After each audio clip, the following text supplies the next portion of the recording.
Hello' everyone, এইটো মোৰ second blog হয় উৰিষ্যা পুৰী জগন্নাথ ধামৰ যিটো মই কৈছিলোঁ। এইটো মোৰ হোটেল আৰু হোটেলৰ ওচৰতে আছিলে মন্দিৰটো।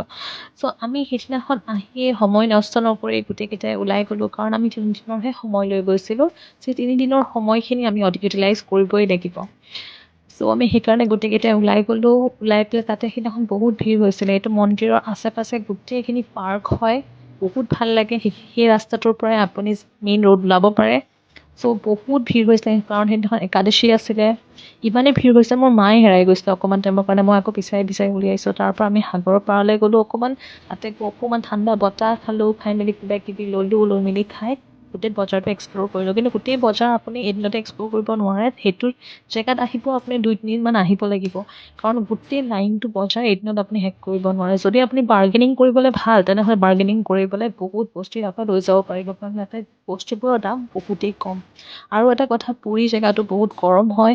চ' ঠাণ্ডা বুলি ভাবি পেলাইতো মই বহুত চুৱেটাৰ নিছিলোঁ, কিন্তু একো লাভ নহ'লে, বিকজ বহুত গৰম তাতে।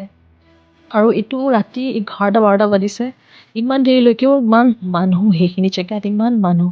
চ' আমি অকণমান টাইম এনজয় কৰি ঘৰে ঘৰে বেক কৰিলোঁ, খোজকাঢ়ি আহিলোঁ, যাতে আৰু অলপ এক্সপ্ল'ৰ কৰিব পাৰোঁ জেগাখিনি।